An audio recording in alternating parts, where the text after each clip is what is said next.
Hello students, so today we are going to continue the chapter that is the chapter number 2 SEBI Act 1992। ठीक है बच्चों, और आज हम लोग जो इसमें एकदम सिंपल टॉपिक, बिल्कुल भी टेक्निकलिटी नहीं आएगी और एकदम आराम से जो रहेगा शॉर्ट एंड स्वीट लेक्चर हमारा रहेगा, उसमें आप लोग का ये पूरा हो जाएगा। मतलब चैप्टर पूरा नहीं होगा, आज का लेक्चर पूरा होगा। ठीक है, चैप्टर में अभी टाइम है। ठीक है, तो देखो हमने अभी तक क्या क्या पढ़ा है। बेसिक देख लिया हमने ऑलरेडी, ऑब्जेक्टिव हमारा कंप्लीट है, कंपोजिशन हमारा कंप्लीट है। ठीक है, फंक्शंस हमने ऑलरेडी जो है संभाल लिए, फोड़ दिए। पावर्स हमने ऑलरेडी देख लिए हैं। ठीक है, पावर सारे के सारे हो गए, 11 ए बी सी डी। ठीक है, 11 3 11 4, ये सारे के सारे हमारे हो गए। अच्छा, पेनल्टीज, अब जो बीच में हमारा बचा हुआ पार्ट है, क्योंकि हमने बीच में सेट पढ़ा हुआ है, उसके आगे वाला powers of central government and all पढ़ा हुआ है, तो बीच में जो बचा हुआ पार्ट है ना, तो वो हम लोग आज देखने वाले हैं। ठीक है, चलिए जैसे कि आती है पेनल्टीज। अब पेनल्टीज के बारे में बच्चों मैंने ऑलरेडी आपको बोला हुआ है, पेनल्टीज पेनल्टीज पेनल्टीज। ठीक है, पेनल्टीज का ऐसा है जिसकी कोई लिमिट्स नहीं है। आप जितनी याद रखो, आप जोर लगा के एक बार याद भी रख लोगे, लेकिन लेकिन लेकिन जब आप अपने ग्रुप 2 की अगर बात करो, दोनों ग्रुप की भी बात नहीं करो, अगर ग्रुप 2 की भी अगर बात करो, तो दो चारों सब्जेक्ट की मिलाएंगे आप लोग, तो कम से कम 800,000 पेनल्टीज होगी। तो आप भले कितना भी पढ़ के, कितना भी जोर लगा के चले जाए, कितना लर्न भी करके चले जाएंगे ना, एग्जाम में आप अपने हिसाब से जेल में डाल के आते हैं और अपने फाइन पे करते हैं। ठीक है, एग्जाम में अपने जेल डाल के आते हैं और अपने हिसाब से फाइन पे करते हैं। फिर भी अगर किसी को याद रखनी है तो पेनल्टी जो रहेगा, कुछ जो इंपॉर्टेंट रहेगा मैं बताऊंगा, क्योंकि इसमें सिंपली याद रखने वाला पार्ट है कि भाई इतनी इतनी पेनल्टी है। तो कुछ पेनल्टीज हम लोग रीड आउट कर लेते हैं, और बीच में जो मैं कुछ इंपॉर्टेंट बोलूंगा वो तो आपको याद रखनी है। क्लियर हुआ? शॉर्ट, चलिए जैसे देखते हैं। Penalty for failure to furnish information और रिटर्न। आपको इंफॉर्मेशन प्रोवाइड करनी थी, आपको रिटर्न फाइल करने था, और आपने वो नहीं किया। ठीक है, देखिए section 15 lays down that if any person who is required under SEBI Act fails to furnish any document, return or report to SEBI, या फिर to file any return or furnish information जो उसको देना था, जो टाइम था, या maintain books of account और रिकॉर्ड, और वैसा नहीं कर पाया, तो उसको कितनी, देखो पेनल्टी जो सेबी की पेनल्टी बहुत हैवी है। सेबी बोलता है अपने को पैसों से मतलब है। ठीक है, पैसे दो तुम लोग। ठीक है, इसकी पेनल्टी देखो, हो छूट जाएंगे। Shall be liable to a penalty of ₹1 lakh for each day. मतलब आपको इन्फॉर्मेशन मांगी, तूने इन्फॉर्मेशन नहीं दी, तो जब तक तू इन्फॉर्मेशन नहीं देगा ना, तब तक पेनल्टी लगाते जाएंगे लगाते जाएंगे लगाते जाएंगे। ₹1 लाख पर डे। ठीक है, subject to maximum of ₹1 crore. ठीक है, चलिए नेक्स्ट। एकदम से इसमें रीड आउट ही मानना है। Penalty for failure by any person to enter into an agreement with client. अपने क्लाइंट के साथ अग्रीमेंट में एंटर होना था, और वो है ना जो है, अग्रीमेंट भी करना पड़ता है ना। ठीक है, क्योंकि यहाँ पे देखो जो इंटरमीडियरी वगैरह होते हैं, जिसके थ्रू आप लोग काम करते हैं, स्टॉक मार्केट में एंटर होते हैं, ठीक है, तो उनको एक अग्रीमेंट करना पड़ता है अपने क्लाइंट के साथ। सिर्फ आपने अग्रीमेंट नहीं बनाया, सुनना मेरी बात बच्चों, आपने सिर्फ अग्रीमेंट नहीं बनाया, ठीक है, तो कितनी पेनल्टी? ठीक है, 1 लाख फॉर ईच डे। ठीक है, during with the failure continue, और ₹1 crore which ever is less, यानी कि यही सेम पेनल्टी। ₹1 लाख एक दिन, लेकिन subject to maximum of rupees कितना? 1 करोड़। ये देखो, सिर्फ अग्रीमेंट नहीं किया। ठीक है, अच्छा कोई इन्वेस्टर था जिन्होंने कोई कंप्लेन फाइल की थी, आपने उनकी कंप्लेन को सॉल्व नहीं किया, तो जब तक कंप्लेन नहीं सॉल्व करोगे, अगेन सेम पेनल्टी। करोड़ों में खेल रही है सेबी। ठीक है, अच्छा penalties for default in case of mutual fund. Mutual fund ने अगर कोई डिफॉल्ट किया, अब बच्चों ये जो पॉइंट दिया ना, ये मैं अभी नहीं पढ़ा रहा हूं, क्योंकि म्यूचुअल फंड वाले चैप्टर नहीं पढ़ा होगा, तो ये सारे पॉइंट का मतलब नहीं पता चलेगा। रजिस्ट्रेशन सर्टिफिकेट लेना पड़ता है, ये करना पड़ता है, वो करना पड़ता है, तो म्यूचुअल फंड वाला हमारा पूरा चैप्टर है कहां पे? Chapter number 12। ठीक है, तो उसके लिए पेनल्टी कितनी है? कम से कम 1 lakh, but which may extend to ₹1 lakh for each day, subject to maximum ₹1 crore. कम से कम 1 लाख रुपए, जो बढ़ के जो है 1 लाख रुपए प्रतिदिन भी की जा सकती है, लेकिन मैक्सिमम 1 करोड़ रहेगा। क्लियर? अब ये क्या है, आप मुझे पता है कोई याद नहीं करके जाने वाले हो, भले पढ़ भी रहे हो, तो आपको जितनी पेनल्टीज आपको पढ़ना चाहो पढ़ो, कोई कमी नहीं है। इतना पढ़ के भी आपको लग रहा है समय और पेनल्टी चाहिए, और पेनल्टी लेके जाना मेरे पास से, लेकिन आप इतनी बात याद रखना, आप मेरी बात एग्जाम में जरूर याद रखेंगे। आप कितनी भी पेनल्टी पढ़ के चलेगा, एग्जाम में जो रहेगा आप अपने हिसाब से जेल में डालते हैं और अपने फाइन पे करते हैं। ठीक है, श्योर। लेकिन लेकिन लेकिन मैं एक आपको जरूर पढ़ाऊंगा इसमें से, बाकी आपको रीड आउट मारना, रीड आउट मार सकते हो, प्योरली ऑप्शनल। और अगर आपको है ना लग रहा है कि आप एग्जाम में भी याद रख पाएंगे, तो ही पेनल्टीज पढ़ना, वरना जो बीच चीज में जो मैं इंपॉर्टेंट बताऊं, इंपॉर्टेंट यानी कि वो आपके नॉलेज के लिए भी, और वो आने के थोड़े ज्यादा चांसेस होते हैं। ठीक है, तो वो तो याद पढ़नी है। जैसे कि बच्चों मेरी favourite penalty, penalty for insider trading. Penalty for insider trading section number के साथ याद रखना बच्चों, सेक्शन 15G, सेक्शन 15G। ठीक है, चलिए अब इसमें भी जो है ना बच्चों, ये पॉइंट जो आपको अभी पता नहीं चलेंगे इतने, क्योंकि हमारा इनसाइडर ट्रेडिंग वाला पार्ट पढ़ना बाकी है। वहां पे अगेन ये सेम पेनल्टी मैंने दी हुई है उस चैप्टर में भी, डोंट वरी। ठीक है, लेकिन हम इसको समझने की ट्राई करते हैं थोड़ा बहुत। तो अब इनसाइडर ट्रेडिंग किसे कहते हैं बच्चों? अगर समझना बंदा बच्चों, कोई भी ऐसा इंसान जिसके पास अंदर की इंफॉर्मेशन है, अंदर की इंफॉर्मेशन को हम लोग बोलते हैं, शॉर्ट में देखना, अभी एकदम शॉर्ट में समझा रहा हूँ, चैप्टर पढ़ेंगे वहां पे बहुत डिटेल में देखेंगे, यानी कि प्राइस सेंसिटिव इंफॉर्मेशन। कौन सी इंफॉर्मेशन बोली जाती है बच्चों? Price sensitive information. अगर कोई भी ऐसा इंसान है जिसके पास क्या है, प्राइस सेंसिटिव इंफॉर्मेशन, जिसको बोलते हैं PSI, ठीक है, ऐसी इंफॉर्मेशन जिससे जिससे जिससे ऐसी इंफॉर्मेशन जिससे प्राइस जो है वो अप होने वाली है डाउन होने वाली है पहले से पता चल जाता है। ऐसी इंफॉर्मेशन जिससे प्राइस क्या होने वाली है बच्चों, अप होने वाली है डाउन होने वाली है पहले से पता चल जाता है। ठीक है, तो अगर ऐसी इंफॉर्मेशन के बेस पे आप ट्रेडिंग करेंगे, ये तो गलत हो गया ना, ठीक है, क्योंकि ये तो अंदर के लोग हैं, जैसे रिलायंस के जो इनसाइडर्स होंगे उनको पता है, जनरल पब्लिक को थोड़ी ना पता है। तो तुम लोगों को तो पहले से पता है कोई कंपनी कोई मर्जर करने वाली है, अमालगमेशन करने वाली है, डिविडेंड डिक्लेयर करने वाली है, तो उससे प्राइस अप जाएगी या डाउन जाएगी। तो ऐसी इंफॉर्मेशन के बेस पे तुम ट्रेडिंग करोगे तो तुमको तो एक्स्ट्रा बेनिफिट मिल गया। हमारे जनरल पब्लिक के पास तो ऐसी इंफॉर्मेशन ही नहीं। ठीक है, तो ये इंफॉर्मेशन जब तक अनपब्लिश्ड है, उसके आगे यू लगा हुआ है, अनपब्लिश्ड या अनडिस्क्लोज है, तब तक आप उसमें ट्रेडिंग नहीं कर सकते। फिर भी अगर आपने PSI के बेस पे ट्रेडिंग कर दी, ठीक है, तो उसको हम बोलेंगे इनसाइडर ट्रेडिंग, और ये बहुत बड़ा गुना है, ये बहुत ही सीरियस क्राइम है सेबी की नजरों में, क्रिमिनल एक्टिविटी है, ये क्रिमिनल एक्टिविटी है, मतलब आप किसी का मर्डर कर दो उतनी बड़ी बात है ये। ठीक है, इसका ज्यादा जोर हम लोग देंगे कहां पे, जब हम इनसाइडर ट्रेडिंग वाला चैप्टर पढ़ेंगे। ठीक है, तो या तो आप क्या करो, खुद वो ट्रेडिंग कर रहे हो, ठीक है, खुद वो ट्रेडिंग कर रहे हो, या किसी और को इन्फॉर्मेशन पास ऑन कर रहे हो उसके पूछने पे या बंद सामने से, या खुद नहीं अपने ना किसी और फ्रेंड के पास या रिलेटिव के पास से या कोई भी राह चल के बंदे के पास आप ट्रेडिंग करा रहे हो, ये सब है ना किस में काउंट किया जाएगा, इनसाइडर ट्रेडिंग में काउंट किया जाएगा। और उसकी जो पेनल्टी है मेरे प्यारे बच्चों, ये आपके सामने, ठीक है, देखो क्या लिखा, पहले पेनल्टी देख लो, ये पेनल्टी याद रखनी है सभी को। ठीक है, he shall be liable to a penalty, कितना, which shall not be less than ₹10 lakhs, कम से कम कितना बच्चों, 10 लाख रुपए, कम से कम कितना, 10 लाख रुपए। लेकिन आपने कितने बड़ा लेवल का कांड किया है, ठीक है, तो उसके बेस पे वो पेनल्टी हम लोग कितना है, 25 करोड़ तक भी लगा सकते हैं। यानी कि एक बार पकड़े गए तो कम से कम कितना बच्चों, 10 लाख तो लगेगा ही लगेगा। कितना लगेगा, 10 लाख तो लगेगा ही लगेगा, जो बढ़ बढ़ के 25 करोड़ भी हो सकता है, जो बढ़ बढ़ के बच्चों कितना हो सकता है, 25 करोड़ भी हो सकता है। या फिर आपने वो इनसाइडर ट्रेडिंग करके जितना प्रॉफिट कमाया होगा उसका 3 गुना, whichever is higher, whichever is higher. ठीक है, विचएवर इज हायर, पॉइंट समझो, पॉइंट समझो, पॉइंट समझो। Again again again, section 15G is penalty for insider trading, कितनी है बच्चों, कम से कम 10 लाख रुपए, कम से कम 10 लाख रुपए। लेकिन ये क्या है, 10 लाख तो मिनिमम है ना, उसको बढ़ा के जो है, उसको बढ़ा के जो कितना 25 करोड़ तक भी लगाया जा सकता है, यानी कि 5 करोड़ लगा दिए, 10 करोड़ लगा दिए, 2 करोड़ लगा दिए, 50 लाख लगा दिए, इतना भी, कम से कम 10 लाख तो हो गए। या फिर आपने जितना प्रॉफिट अर्न किया होगा, ठीक है, आपने सपोज प्रॉफिट अर्न किया 3 करोड़, तो उसका 3 गुना यानी कि 9 करोड़।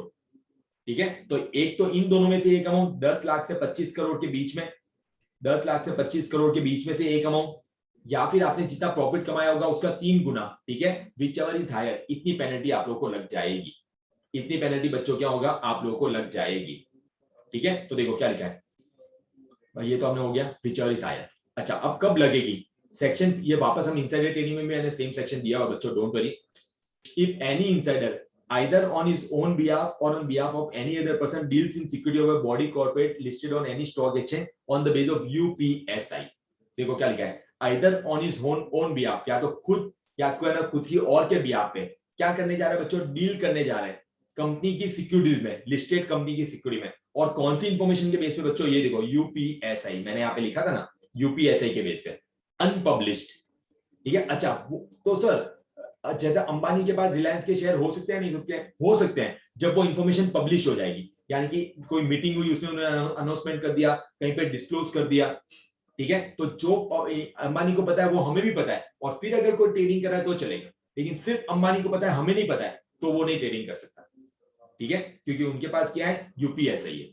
ठीक है, या फिर या तो आप पहला पॉइंट में क्या डील कर रहे हो, या फिर आप किसी को कम्युनिकेट करो, ऐसी इंफॉर्मेशन किसी को पास ऑन भी नहीं करनी चाहिए। ठीक है, कम्युनिकेट भी करो तो भी ऐसा माना जाएगा आपने इनसाइडर ट्रेडिंग किया। Communicates any UPSI to any person, या तो उसने मांगा इसलिए दे दिया, या नहीं मांगा तो भी आपने सामने से दे दिया। ठीक है, except as required in the ordinary course of business, यानी कि आप कोर्ट में खड़े हो, कोर्ट ने आपको कुछ पूछा, आपने बोले नहीं मैं आपको नहीं बताऊंगा क्योंकि ये तो इनसाइडर ट्रेडिंग हो जाएगी, UPSI है नहीं, ऐसा नहीं, कोर्ट मांग रहा है, लॉ की रिक्वायरमेंट, तो आप इंफॉर्मेशन दे सकते हो। ठीक है, श्योर, तो ये बाकी आप पूरा डिटेल में आपको पढ़ाऊंगा जब इनसाइडर ट्रेडिंग आएगा, अभी सिर्फ याद रखना हो तो याद रख लेना। या फिर काउंसिल्स और प्रोक्योर्स, ठीक है, कहीं से इंफॉर्मेशन लेके आ रहे हैं, खरीद के लेके आ रहे हैं, ऐसा समझ लो। ठीक है, on the base of UPSI, तो हम ऐसा मानेंगे उसने इनसाइडर ट्रेडिंग किया है और उसको पेनल्टी लगेगी। बच्चों कितनी पेनल्टी है? कम से कम 10 लाख रुपए, जो बढ़ा के हम लोग कितनी कर सकते हैं, 25 करोड़ तक कर सकते हैं, या फिर आपने जितना प्रॉफिट अर्न किया होगा उसका 3 गुना, आपने जितना प्रॉफिट अर्न किया होगा उसका 3 गुना, whichever is higher,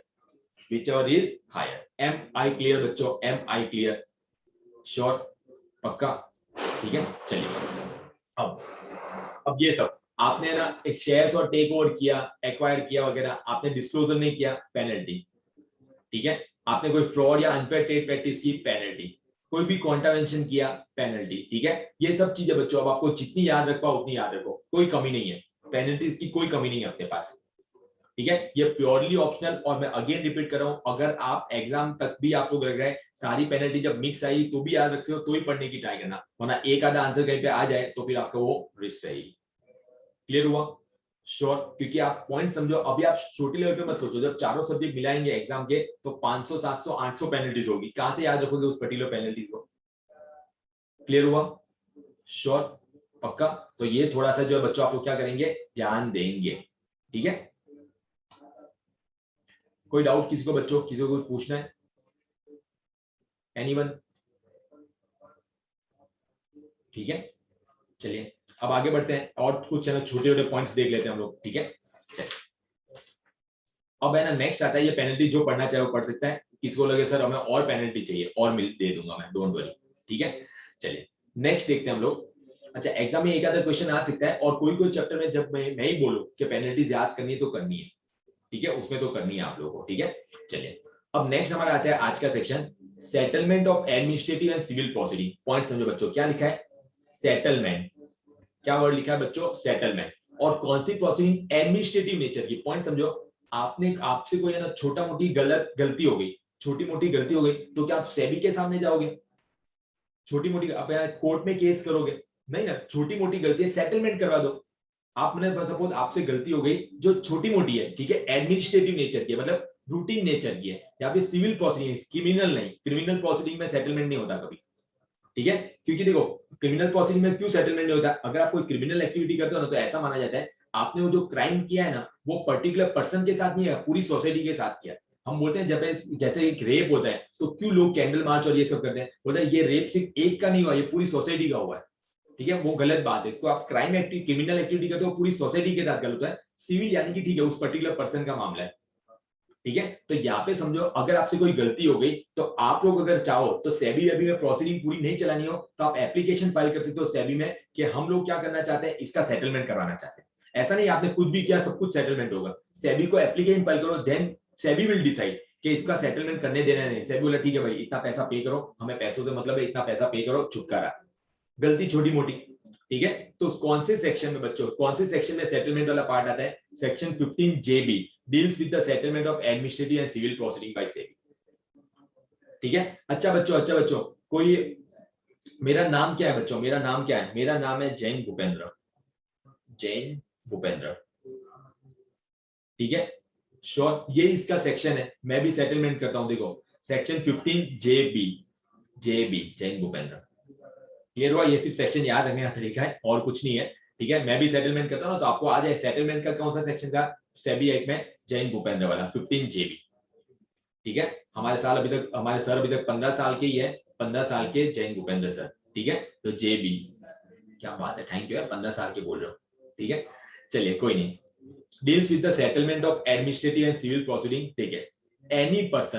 any person against where any proceeding have been initiated or may be initiated under this section 11 power वाला, B, D, 12, 3 या 15I हम लोग आगे पढ़ेंगे, may file an application in writing to SEBI proposing for settlement of proceeding initiated for or against the initiated for the alleged default। मतलब point समझो, अगर आपके खिलाफ कोई है ना प्रोसीडिंग चल रही है, चलने वाली है, स्टार्ट होने वाली है, और आपको ऐसा लग रहा है अगर हमें सेटलमेंट करना है, हमें ये सब में नहीं पढ़ना है, ठीक है। अच्छा कौन से सेक्शन पे वो स्पेसिफिकली बताए गए हैं, ठीक है, सेक्शन 11, 11B, 11D, 12(3) और 15I, ठीक है। तो अगर आप लोग चाहो तो आप है ना सेबी में एक एप्लीकेशन फाइल कर सकते हैं बच्चों। सेबी में क्या करते हैं बच्चों, आप लोग है ना एक एप्लीकेशन फाइल करते हैं, ठीक है। क्या फाइल करते हैं बच्चों, आप लोग क्या फाइल करते हैं कि भाई हम लोग क्या करवाना चाहते हैं, सेटलमेंट करवाना चाहते हैं। अच्छा आपका काम है एप्लीकेशन फाइल करना बच्चों, आपका काम क्या है, एप्लीकेशन फाइल करना, ठीक है, वो मानना नहीं मानना, ठीक है, वो मानना नहीं मानना या करवाने देना है नहीं करवाने देना, वो कौन डिसाइड करेगा? सेबी। सेबी देखो, सेबी में after taken into consideration nature, gravity and impact of default, ठीक है, कितना सीरियस नेचर का है, उसका क्या इंपैक्ट आ सकता है, कितना नुकसान हो सकता है, ठीक है, agree to the proposal for settlement on payment of such, seem नहीं आएगा, ये सम होगा, on payment of such sum, ठीक है, बाय द डिफॉल्टर और on such other terms as may be determined by SEBI in according with the regulation. Point समझो बच्चों, ठीक है। Section 15 JB deals with the settlement of कौन सा? Administrative and civil proceeding. आप लोगों को मैंने सेटलमेंट करने देंगे, ठीक है, कब? अगर आपके खिलाफ कोई प्रोसीडिंग हुई है या होने वाली, इनिशिएटेड और हैव बीन इनिशिएटेड और मे बी इनिशिएटेड, ठीक है, कौन सी सेक्शन की? 11, 11B, 11D, 12, 3 और 15 आएगी। तो आप में अगर आप चाहो तो है सेटलमेंट, एप्लीकेंट फाइल कर सकते हो सेबी को कि हम इसका सेटलमेंट करवाना चाहते हैं, ठीक है। SEBI after taking into consideration क्या? Nature, gravity and impact of default, ठीक है, किस किस्म का इंपैक्ट है, क्या डिफॉल्ट वगैरह किया है, वो provide for the proposal for settlement on such sum, ठीक है, इतना पैसा पे करो सेटलमेंट हो जाएगा, ठीक है। अच्छा, उसका एक सेटलमेंट का पूरा प्रोसीजर होता है जो आपके अभी सिलेबस नहीं है, मैं नहीं, आप प्रोफेशनल में आएंगे तब वहां पे आएगा, पूरा प्रोसीजर होता है। The settlement proceeding shall be conducted in according with the procedure जो स्पेसिफाई किया गया है रेगुलेशन में। अच्छा अच्छा बच्चों, ये पॉइंट देखो, ये पॉइंट हमारा, अच्छा ये पॉइंट कहीं पे हमने पढ़ा है, ऐसा याद आ रहा है नहीं आ रहा है?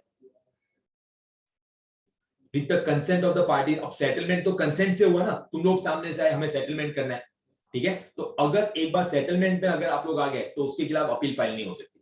सही बात है, सेटलमेंट का मतलब क्या हुआ? आपस में बैठ के बातचीत करके खत्म कर दिया, ठीक है। तो देखो क्या लिया है, no appeal shall lie under section 15T against any order pass by the SEBI और the adjudicating officer as the case may be. Clear हुआ बच्चों? शॉर्ट, अगर एक बार सेटलमेंट हो गया तो सेबी या एडजुडिकेटिंग ऑफिसर जिसने भी सेटलमेंट कराया उसके खिलाफ अपील फाइल नहीं कर सकते। क्लियर हुआ मेरे प्यारे बच्चों? शॉर्ट, पक्का, ठीक है। चले, इस आंसर जो है ना, ये देखो 15 आई आया था ना, इस आंसर को मोस्ट इंपोर्टेंट करना, ये आपका आगे आने वाले बहुत चैप्टर्स में भी काम आएगा और प्रोफेशनल लेवल पे भी बहुत काम आएगा, सीएस प्रोफेशनल लेवल में भी बहुत काम आएगा। एडजुडिकेशन, अब मैंने आपको बताया भी था बीच में एडजुडिकेटिंग ऑफिसर वर्ड आ रहा था, मैंने बोला भी होगा कि भाई एकदम एडजुडिकेटिंग ऑफिसर पे जब पूरा आंसर आएगा तब हम लोग डिटेल में देखेंगे। पॉइंट समझो बच्चों।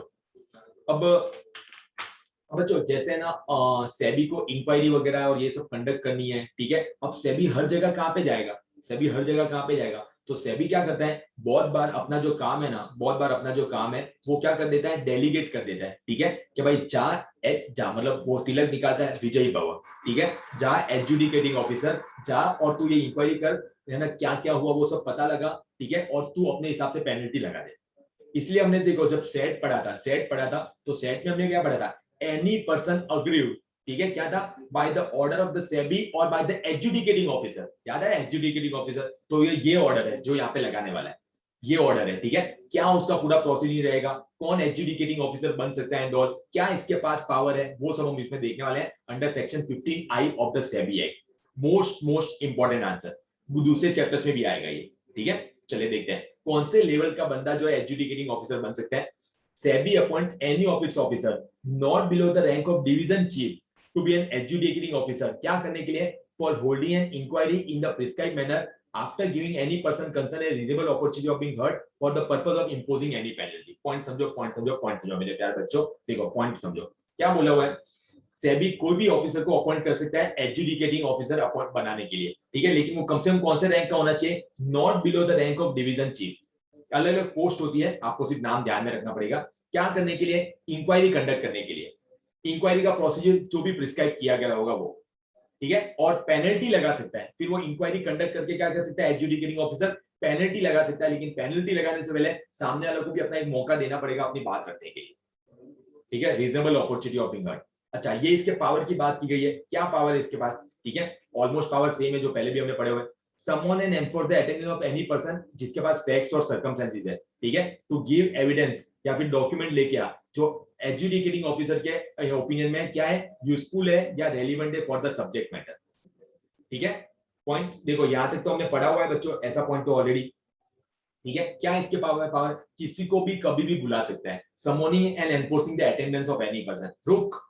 रुक आ ही रहा है ना, तो आ ही रहा है, ये चल डॉक्यूमेंट भी लेके आना, ये डॉक्यूमेंट भी लेके आना, सिमिलर हमने ऐसा पहले भी पढ़ा हुआ है, ऐसा कुछ याद आ रहा है, ठीक है, कि वो क्या कर सकता है, डॉक्यूमेंट भी मांगता है जो रेलिवेंट है, जो एडजुडिकेटिंग ऑफिसर की नजर में रेलिवेंट है ये सब्जेक्ट मैटर को सॉल्व करने के लिए, ठीक है। एंड फिर उसने इंक्वायरी वगैरह की, and on such inquiry he is satisfied that the person has failed to comply with the provision, जो मैंने उसको बोला था तूने वैसा नहीं किया, तो वो उसमें पेनल्टी लगा सकता है, ठीक है, ये एज ही थिंग्स फेल, ठीक है। उसके अलावा अब पॉइंट समझो, मुझे बताना बच्चा, सेबी बड़ा है या एडजुडिकेटिंग ऑफिसर बड़ा है?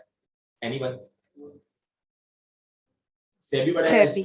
सेबी बड़ा है, ठीक है। तो मैंने सेबी नहीं तो अपॉइंट किया एडजुडिकेटिंग ऑफिसर को, तो अगर सेबी चाहे तो देखो यहाँ पे वर्ड क्या लिखा है, मे वर्ड लिखा हुआ है, मे वर्ड लिखा हुआ है, ठीक है। सेबी चाहे तो बोला ए एडजुडिकेटिंग ऑफिसर, तू कल का आया हुआ छोकरा बहुत फपड़ रहा है, ठीक है, ये क्या तू अनाप शनाप किसी में भी कुछ भी लगाया जा रहा है, ठीक है, तू कुछ एरर करने जा रहा है, तू कुछ एरर करने जा रहा है, ठीक है। तो वो लोग क्या कर सकते हैं, उसको रोक सकते हैं। देखो क्या लिखा है, सेबी बोलेगा भाई एक बार मुझे भी तो बताना तू ये अनाप शनाप क्या किए जा रहे हैं। SEBI may call for and examine the record of any proceeding under this section, and if it considered that the order passed by the AO is erroneous to the extent it is not in the interest of the securities market, it may, after making or causing to be made such inquiry, pass an order enhancing the quantum of penalty if the circumstances so justify, ठीक है। वो penalty को क्या कर सकता है, बढ़ा भी सकता है। मतलब सेबी भी है ना, बीच में भी क्या कर सकता है, जो उसका इंक्वायरी वगैरह चल रहा है तो बीच में रिकॉर्ड खुद मंगा सकता है, उसको एग्जामिन कर सकता है, और चाहे तो पेनल्टी को बढ़ा भी सकता है। जो एडजुडिकेटिंग ऑफिसर ने लगाया, क्या है तेरा सगा लगता है जो इतनी कम पेनल्टी लगाई है, तूने एडजुडिकेटिंग ऑफिसर की तरफ से कोई एरर हो रही है, ठीक है, तो पेनल्टी को बढ़ा भी सकता है कौन, सेबी, ठीक है। लेकिन ऐसा कोई भी ऑर्डर पास नहीं होगा जब तक आप उसको सामने वाले को बोलने का मौका नहीं दे देते।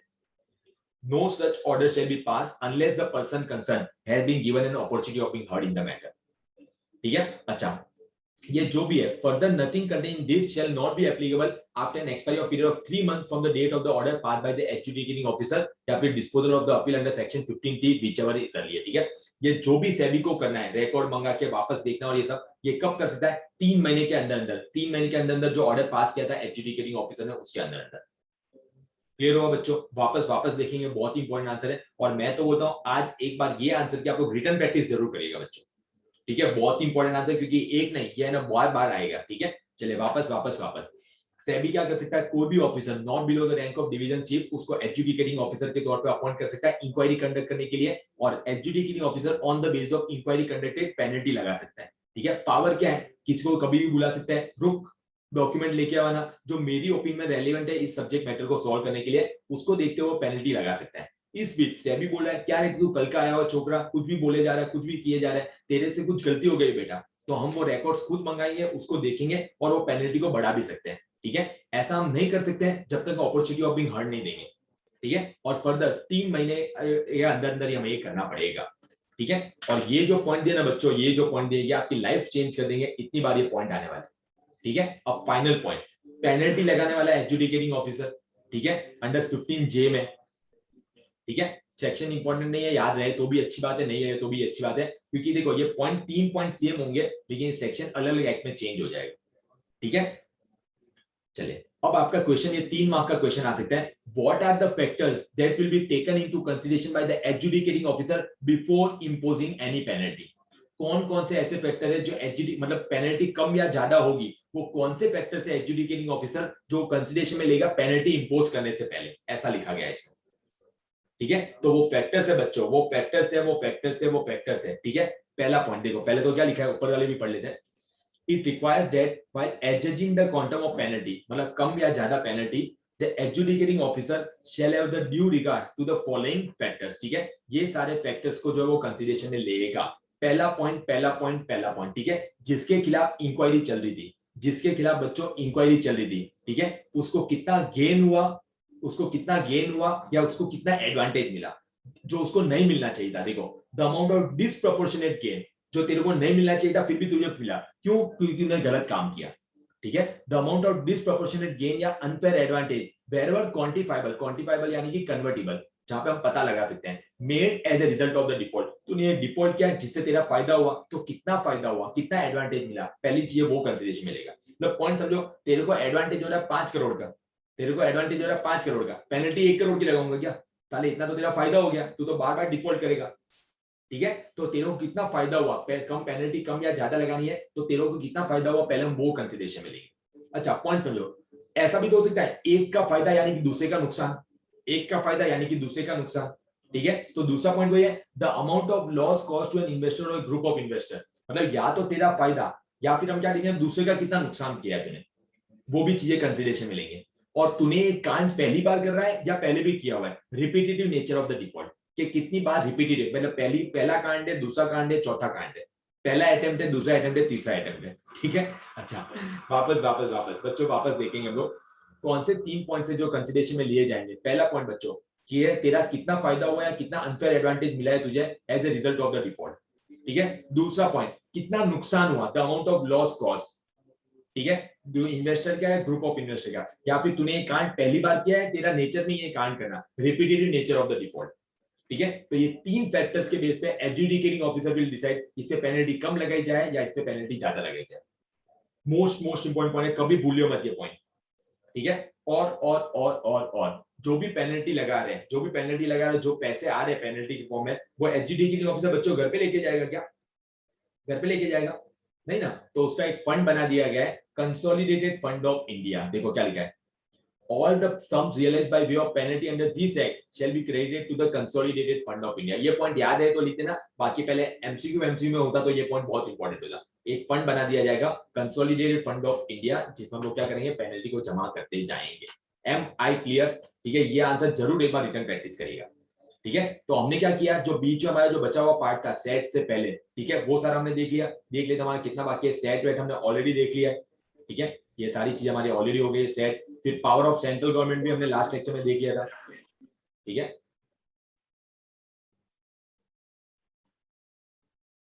पावर ऑफ सेंट्रल गवर्नमेंट भी हमने बच्चों क्या कर दिया था, लास्ट लेक्चर में ऑलरेडी देख के रखा हुआ है, पावर ऑफ सेंट्रल गवर्नमेंट, ठीक है। ये सब कुछ हमारा हो गया।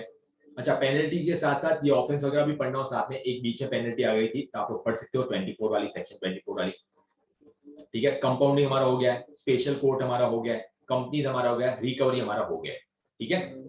श्योर। तो नेक्स्ट लेक्चर यानी कि वो that will be our final lecture, एक लेक्चर हमारा और लगेगा और हमारा सेबी एक्ट क्या हो जाएगा बच्चों, कंप्लीट हो जाएगा, समाप्त हो जाएगा। क्लियर हुआ बच्चों? श्योर, पक्का। सी हमारे 2 पेज बाकी, कंसेंट ऑर्डर और एक दो और इंपॉर्टेंट आंसर वो देखेंगे, पास्ट एग्जामिनेशन क्वेश्चन देखेंगे और हमारे चैप्टर क्या हो जाएगा, कंप्लीट हो जाएगा, समाप्त हो जाएगा। तब तक आप पढ़ते जाइए और कोई भी डाउट वगैरह है तो पूछ लीजिएगा। Thank you so much all.